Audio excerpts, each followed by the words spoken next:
This is Byron Lazine and no Nicole White, and you are tuned into episode 233 of The Real Word. If you watched or listened to episode 232, you know that Nicole made a big deal about being here on this podcast. She had a family vacation the first in 2 years, and then all of a sudden she gets down to the house and the keys, and the Wi-Fi is like AOL startup. It is the worst Wi-Fi I've ever seen in my life. So Nicole, unfortunately, will not be joining us. And for the first time in 233 episodes, I am going solo on The Real Word. So if you're watching on YouTube, hit the thumbs up for the solo show. We've got some breaking news in racket number one. The FTC, the Federal Trade Commission, on Monday fined Opendoor $62 million for allegedly tricking consumers. Opendoor came right out on Monday and said that they deny these allegations. They don't agree with these allegations, yet Opendoor still decided to settle for the $62 million so that they can get back to serving consumers. So what exactly are these allegations? Samuel Levine, director of the FTC's Bureau of Consumer Protection, he added in a statement that Opendoor promised to revolutionize the real estate market, but built its business using old-fashioned deception. Most people who sold to Opendoor made thousands of dollars less than they would have made selling their homes using the traditional process. There's nothing innovative about cheating consumers, Levine added.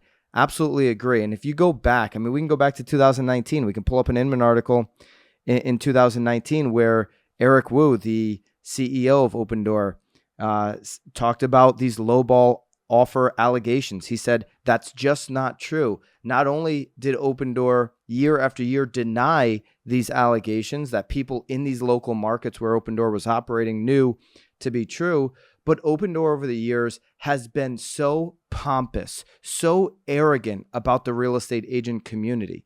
The really smart techs that are kind of in this space, like say a Knock, they're working with agents. They're not hating on agents. Eric Wu and the boys and girls at Opendoor have absolutely just gone out of their way to crap on real estate agents. You don't need an agent, work with us. In fact, in 2019, the CEO said, it's good to be hated by some agents. They have been absolutely arrogant about their position in the industry, and maybe $62 million means nothing because they've raised a whole bunch of money to slice out, less than 1% of market share in the country. But at the end of the day, the FTC is on them, has found them to be not good for consumers, and they're paying the $62 million. They can try to spin it around and say, hey, we're just paying it to move on.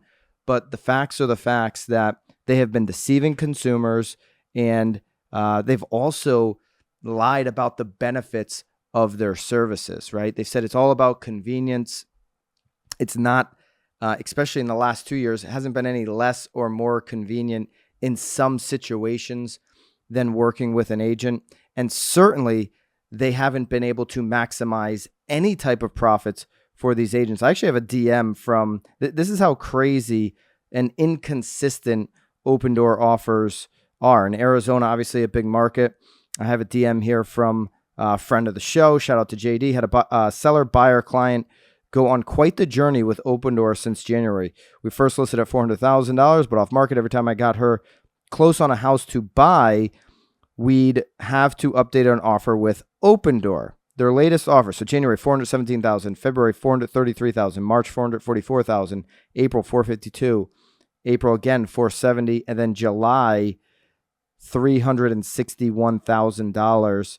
So all over the place on their offers. But at the end of the day, when they finally close on an offer, it's for significantly lower than what, and this is what the FTC found, than what the market would bear. So Opendoor, they're in the business of buying low and selling extremely high. There also are a whole bunch of hidden fees that consumers don't actually realize exist until they get wrapped up into the process. And as they gravitate towards that perceived convenience, they likely end up paying way more than they would have if they used traditional services. At the end of the day, there's, like they say, there's nothing innovative about cheating consumers. But at the end of the day, this is a traditional operation in the sense that they are trying to get out there and find a deal for themselves. There's really nothing super, and this is what the CEO of Opendoor and all these CEOs want to hide behind. We're so tech savvy. We're smarter than you because we're building technology. Their technology is not helping consumers. What they do hasn't helped consumers, and the FTC has found them to be bad for the industry, and that's why they were fined $62 million. I'm not surprised. I'm surprised maybe it took this long, and Opendoor has been a big racket in the industry. There are companies that are doing this on a pretty upfront level, a good level. Opendoor hasn't been one of them, and we'll see if what the future brings. Here's a tip for Opendoor, and I'm open to discussing with anybody from Opendoor. You can come on this pod. I know you've watched this pod in the past because you've added me on Twitter. You've reached out before and said, hey, you should go check out an Opendoor system. I've heard from Opendoor before, and I invite you onto the podcast. This would have been a great one since I've got a 101 fever today and I'm doing the solo show. But I invite Opendoor into the discussion because I'd love to hear what you're going to do moving forward. The company has been built on deceptive practices. You've cheated consumers out of millions of dollars when you add it all up. So what are you going to do moving forward to work with real estate agents and serve people who want to buy, sell, and invest in real estate? Love to hear from you guys. Love to have you on the pod to explain to me and all of the listeners what your stance on that would be. All right. Racket number 2, we are going to an Inman article. This is another just big absolute miss by someone. So here's the headline. These are the 10 states where homes are taking the longest to sell. And this is a new report. A new report has found that when taking into account both how long homes sit on the market and how long deals take to close, listings in New York State sell at a slower pace than anywhere in the U.S. The report is from online bank Tangerine.ca. In the comments, if you've ever heard of the Tangerine.ca, they're a Canadian company, obviously. Love to hear from you if you've heard from these folks. They found that in New York, homes take on an average of 130.45 days to close. Well, if you're an agent right now in New York, in the comments, tell me, is it taking 130 days to close on a home? Don't care where you are in New York. Want to know over or under that number in the comments. All right. So here's the top 10, and I'll hear you, and then I'll tell you why this is a complete racket. So number 1, New York, 130 days. Number 2, so this is the top 10 slowest selling states. Okay. Number 2 is Hawaii, total of 118 days. Number 3 is New Jersey, 117 days. Number 4, West Virginia at 113 days. Number 5, North Dakota at 112. Maryland, number 6 at 110 days. Connecticut, just about 108 days. At number 7, Mississippi, 105 days. Vermont, 103 days. And Delaware, 103 days to round out the top 10. So those are your top 10 slowest selling states. All right. Now, I went on to the Connecticut MLS.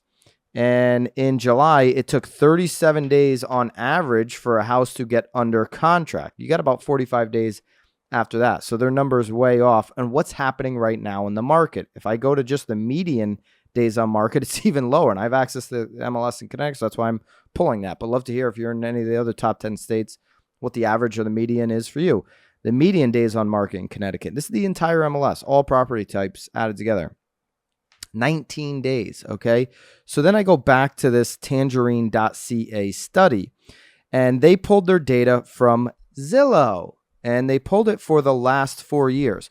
Well, if I'm an agent and I'm educating a seller on today's market, on listing their property in the next 30 days, it doesn't matter how long it took for a house to sell in 2018, 2019. I want to talk to them about what's happening right now, what happened in the spring market, and where the trend is from that point to today. How long are homes sitting on the market that are priced well, that are marketed appropriately, and that have pride of ownership, right? What's happening right now in our market? So This is why when reports like Tangerine.ca come out as agents and they're just sucking data out of Zillow, not talking to an agent, they didn't quote a single agent in this study. They didn't use or reference any of these 10 MLSs. This is why as agents, when we see a report like this, we need to absolutely go out there and shred it, because this report doesn't actually help sellers make a great decision about when to list their house or how long they can expect to be on the market. And just going back to racket number one, when you want to talk to companies like Opendoor or read crap reports that aren't coming from the actual expert doing 80 or 90% of the business in your community, those top 10 real estate professionals, those, as Tom Toole and David Childers like to say, those knowledge brokers in the industry, when you're not talking to one of those, this is the crap information that your consumers are absorbing, and they don't know what to do with it, right? They take that for gospel. Whoa, Zillow said this, and listen, buried in this report, even buried in this Inman article, it says, well, this was from the last 4 years.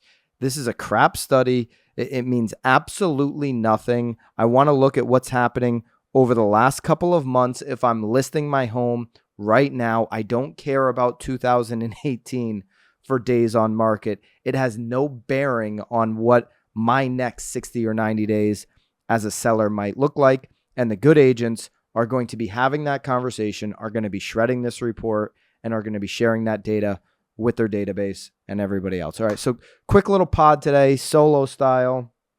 Really miss Nicole on it. The throat is closing up. I mentioned earlier in the pod, I legitimately have a 101 fever right now. But when you have the greatest media company in all of real estate that Broke Agent Media is, you have to just fight through it. And that's what we're doing over here at BAM. Every single day we got a new pod. So if you're not subscribed to the YouTube channel, Broke Agent Media, you've got to do it. There's some killer content that is going to be added, some killer podcasts. Taya DeCarlo just announced a pod. And we've got some educational stuff. Eric just dropped an educational piece on Instagram yesterday that is absolutely killer. So make sure you're subscribed to the pod. There's a lot happening there. Really appreciate you guys for following along this show. Next week, Nicole's going to be back. We're going to be in studio. We'll be together as long as this, this fever is gone, which I'm convinced it will be by tomorrow. We'll be together in person in our new third segment that I've been teasing out the last few weeks, which is, by the way, I'm not going to reach over to my bag. I have a journal. It's all laid out how this segment's going to go. I'm really excited about it. We're going to launch it next week. We're going to also know who the Inman Innovator Award winner is. I have a real feeling, since Leonetti and Eric are going out there, that it's going to be them. So maybe an early congrats to them. On my pod this Friday, I may be talking to them while they are in Las Vegas at Inman Connect. But all right, really appreciate you guys. Consider subscribing and liking this video if you're not done so already. And we'll see you on the next Real Word. Keep it real.